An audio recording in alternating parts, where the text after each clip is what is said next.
Hello, darling. Welcome back. Today I'm going to be checking out something new. This is Death Battle, and I got recommended to check out my love, Vergil, absolutely decimating some little guy. I don't even know who this is. What's that say? Sephiroth? Irrelevant. I already know Vergil's gonna win. I'm calling it now. I don't even care. I don't even care. Ain't happening. I'm very excited. I don't know what this is. I did skim through a little bit and see that they like break down, I guess, the characters and then they let them fight. So I'm very, very excited. I hope you are as well. If you're new here, please do consider subscribing. It'd really help me out and I'd very, very, very, very, very much appreciate it. Thank you.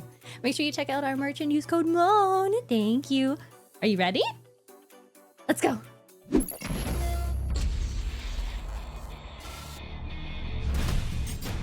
Ooh. The great philosopher Plato once said, "The measure of a man is what he does with power."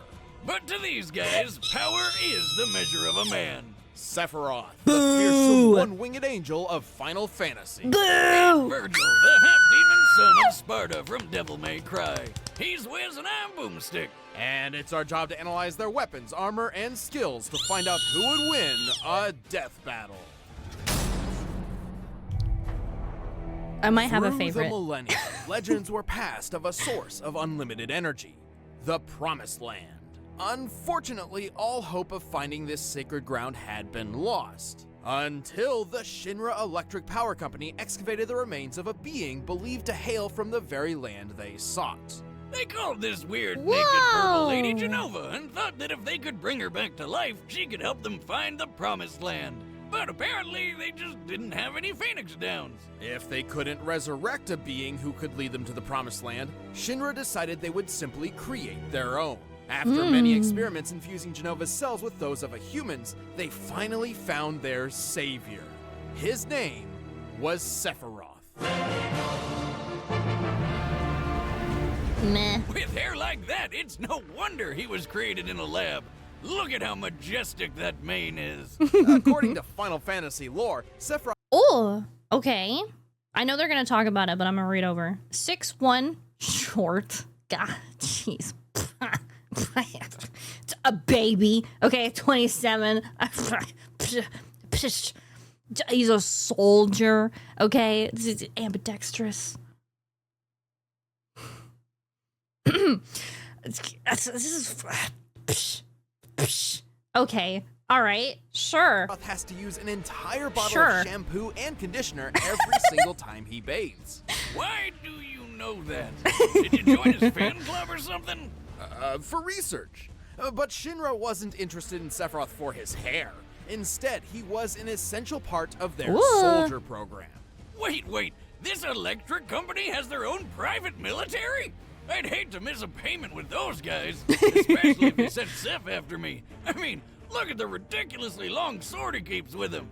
That's his Masamune. This 7'2" behemoth of a blade is a lot like the Nodachi swords they used back in feudal Japan. But instead of wielding something long with two hands like those, Sephiroth only needs one. Even Meh. that speaks nothing of his effectiveness as a warrior. Yeah, you know when people spread legends of someone, they usually make him out to be even better than he really is? It's the total opposite with Sephiroth. With his superhuman speed, strength, and durability, Sephiroth was instrumental in ensuring Shinra's victory in the Wutai War, conquering the last free nation on the planet. He returned home a legend. But all those warm, fuzzy feelings of victory didn't last long. While on a mission to the town of Nibelheim, Sephiroth found a bunch of books on the Genova project. That's when he discovered he was a secret science project the whole time. The truth crushed Sephiroth and drove him mad. In a rage, he annihilated Nibelheim, but was stopped by a mercenary named Cloud Strife. Sephiroth was impaled by the Buster Sword and fell to his death. Oh, well, that's disappointing. Which is what I would have said if Sephiroth hadn't dropped into a hole in the ground that led him to the giant Windows screensaver called the Life Stream. The life stream is a buried river of energy which basically maintains life across the planet. Normally, merging with the life stream is the equivalent of entering the afterlife, but not for Sephiroth. And this is where things get weird, so buckle up. Still conscious, Sephiroth's essence floated through the life stream for years until he absorbed enough energy to rebuild his body. With the energy of the life stream, he can control other beings with Genova's cells. Including the corpse of Genova, who he manipulated like a puppet and disguised as himself. Oh, what the hell? That's his mom? Who would do that to their own mom? I mean, I know she's a genocidal alien monster, but come on! Probably makes a good breakfast. But Sephiroth's descent into the life stream offered him even more. It transformed him from a mere super soldier into the most dangerous being on the planet. He's strong enough to throw a man hundreds of feet skyward, move at supersonic speeds, and withstand brutal stab wounds through vital organs. He's got illusion powers that can trick people by creating an entirely fake scenario. He can lift people with his mind, including himself, and then he can just fly. That's how it works, right? Additionally, Sephiroth can cast magic thanks to his on-hand materia. Materia is crystallized life energy which grants different powers according to the type of materia used. This lets Sephi attack with fire, lightning, ice, and earth-based magic.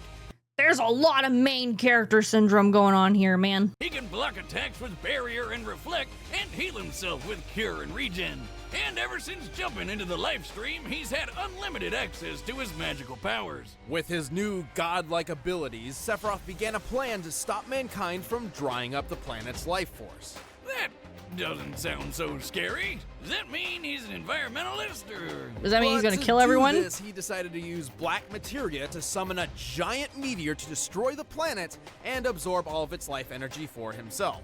Oh. Like an opposite environmentalist, a planet vampire. I mean, we're talking about a guy who kicked a dude through solid concrete, murdered the crap out of a 30-foot serpent with a spike through the face, and tanked a dragon's flamethrower attack without even getting a teensy bit hurt. A particularly impressive feat considering this attack was capable of one-shotting fellow soldier Zack Fair. Wiz, you may need to up your prescription, because that's definitely Cloud. No, Cloud was just recalling false memories there. It was really Zack. However, it was Cloud who impaled Sephiroth pre-lifestream with the Buster Sword. And holy God, is it huge! It's like 2 feet wide! You'd think a stab from that thing would just cut him in half, but Seph just kind of shook it off. And in his rematch with Cloud, he blocked an attack strong enough to crater the metal around him. Considering the diameter of the crater, the surface area of Sephiroth's feet, and assuming the most likely steel composition, I estimate this attack to equal nearly 1,600 tons of force. Sephiroth can use Christ! that wicked sword to stab and lift wannabe heroes by their ribcage, slice through skyscrapers, and shoot energy beams that can shred these huge Mako cannons. And from the life stream, Sephi figured out he could create new bodies or even take on other forms. These forms greatly resemble certain creatures found in Christian and Jewish mythology. He certainly looked Oh my god! Put a shirt on! Jeez, what am I looking at? the part when he goes into his ultimate form. Regardless, Sephiroth does possess a single black wing, a blatant Okay. symbol of his fall from grace. So Okay. basically, Final Fantasy does everything it can to not be subtle. Just like Sephiroth's most devastating attack, Supernova, which decimates an entire solar system. Wait, if Zeph is that powerful, how does anyone ever beat him? Don't get the wrong idea here. There's a lot of debate over how Supernova actually works, but I think it's pretty clear that Sephiroth isn't creating the explosion himself. Rather, he's transporting his foes to a specific point in time within an alternate dimension. Careful, Wiz, don't sell him short. Just look at it. When he uses the attack, reality literally crumbles away like glass. This is identical to the animation for certain summoned creatures. According to the official Crisis Core Complete Guide, summons draw their targets into their own space in order to attack. And this is no different. In the Dissidia fighting games, Sephiroth goes for the civil approach and opens a dimensional hole to the explosion. The attack is even described as sending destruction even into other dimensions. And if he could summon planet-busting meteors at will, why did he go through so much trouble to get the black materia, which literally summons meteors? That would explain why the supernova doesn't hurt him. He's not really there, just using those illusion powers of his. With all these powers, I can't believe Cloud and friends were able to take him down. He's not invincible, but he's damn powerful. Ever persistent, Sephiroth departed with a final, chilling promise. I will never be a memory. Why does he sound so bored? Ooh. All right, moving on. 2,000 years ago, a great mutiny transpired in the underworld. The demon warrior Sparta rebelled against his evil master, Mundus. To protect the world, Sparta did his best to seal the connection between hell and earth. But then Sparta got lonely, or maybe it was just a sausage fest in there. Either way, he snuck out of hell long enough to knock up this chick named Eva, and she popped out a couple of awesome demon slayers. Nice choice. You may remember the younger of the two, Dante. Oh yeah, he fought that witch chick with the hair. But the eldest and potentially deadliest brother was the one and only Vergil. Vergil and Dante were rivals from birth. Dante was a goofball. Vergil was serious. Dante hated his being a demon, and Vergil loved it. It's that classic odd couple scenario. But then one fateful day, in an act of vengeance against the late Sparta, a group of rogue demons separated the two brothers and killed their mother. Vergil was believed to be dead. But in reality, Vergil survived and This is for you.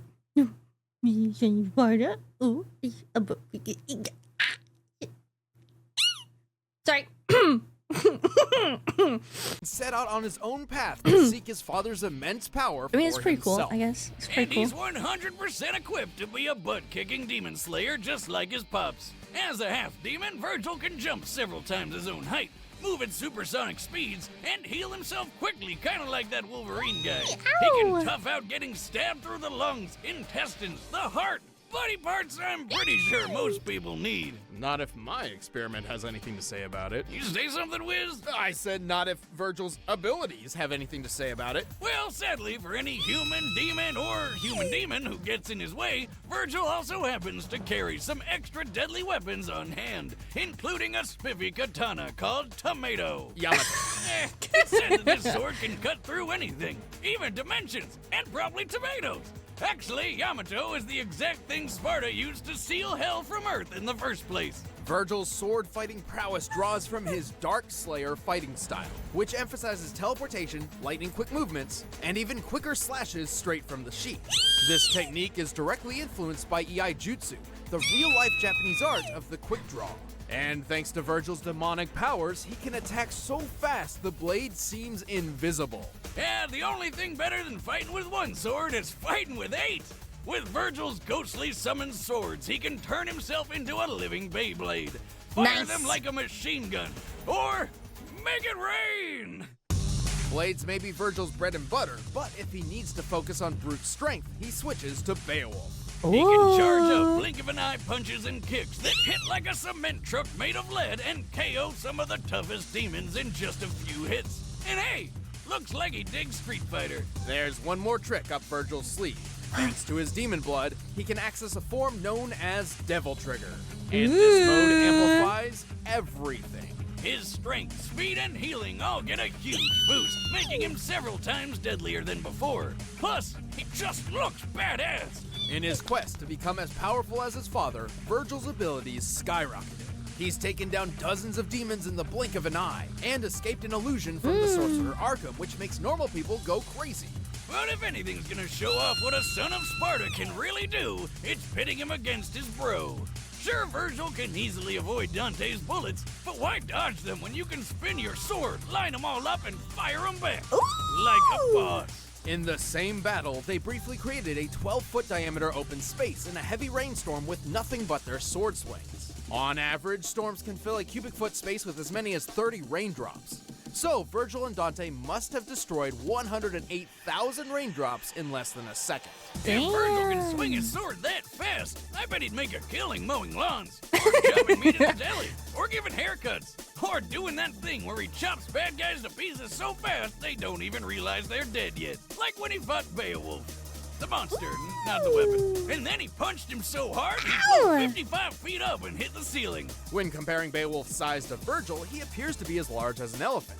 Given what's available, this seems like our best measure of Vergil's strength, but there is one issue. The Devil May Cry series makes frequent use of slow motion to depict the absurdity of its characters, and this could be a similar case. So let's look at another slow-mo feat, the rainstorm fight. At one point, the rain freezes in place for about 2.5 seconds, as Vergil and Dante keep moving, indicating a 14,500% speed increase in real time. Applying the same degree to the Beowulf punch gives us an acceleration speed of about 4,882 feet per second. With that in mind, we can apply our previous data to deduce the maximum height sans ceiling, and determine Vergil's striking strength to be nearly 720 million newtons of force. Oh my That's god. a lot. It matches Vergil's incredible toughness, too. We already mentioned his super healing factor, but it's even more overpowered than you think. Vergil once got completely cut in half, but healed so fast that it's impossible to even notice. And his regeneration ability can be worn down. Yeah, that's how this weird jester guy beat him. But it takes a lot to pull off, and Vergil can always just use Yamato to hop through dimensions to get away if he wants. Sadly, Vergil never got to rule the demon realm like he wanted. Instead, the Demon King Mundus permanently transformed Vergil into his puppet, irreversibly manipulating his mind in the process. And then Dante kind of, exploded him. But 1 or 2 losses against someone who's basically goddamn Satan hardly makes him a weakling. Hell and Earth trembles before the power of Vergil. It'll be fun to fight with the Prince of Darkness. If my father did it, I should be able to do it too.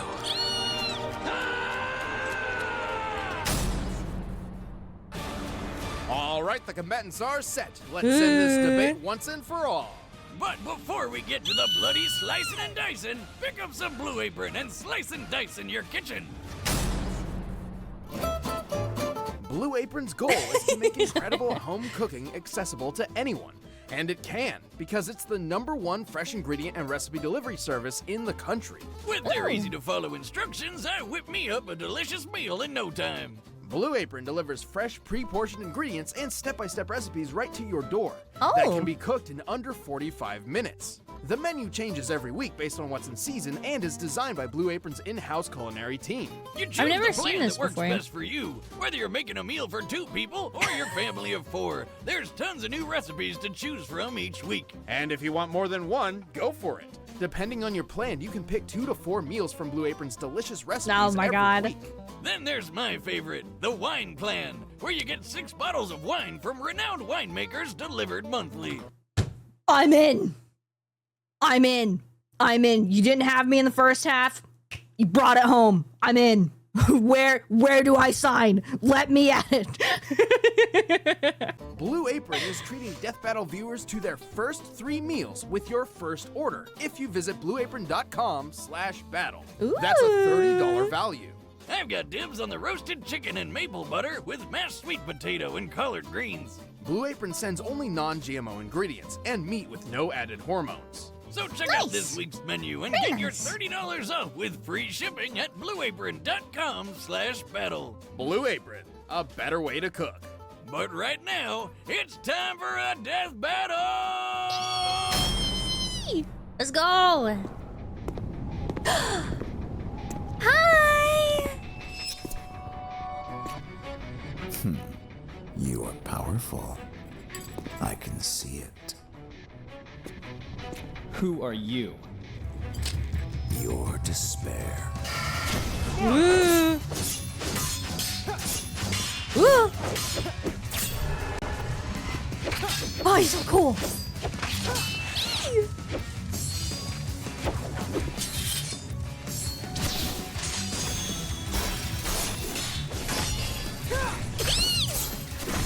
Get him!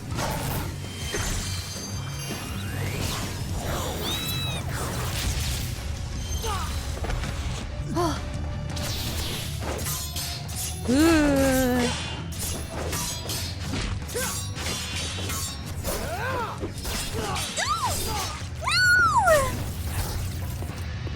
He's fine. Just but a scratch. Okay, you're strong. But are you fast enough? Whoa! Don't move. Oh! I suppose it can't be helped. Whoa.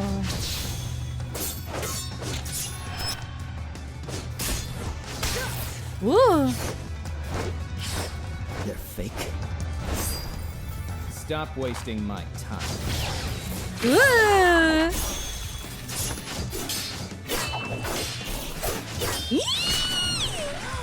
Go! Get his ass! You're going down. Yee!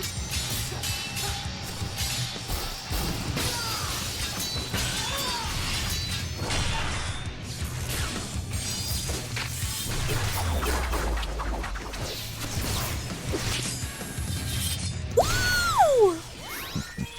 Behold the truth. This is cheating! Is that? Supernova. That's cheating! I saw you could pierce the fabric of our dimension, so I cast an illusion to disguise this.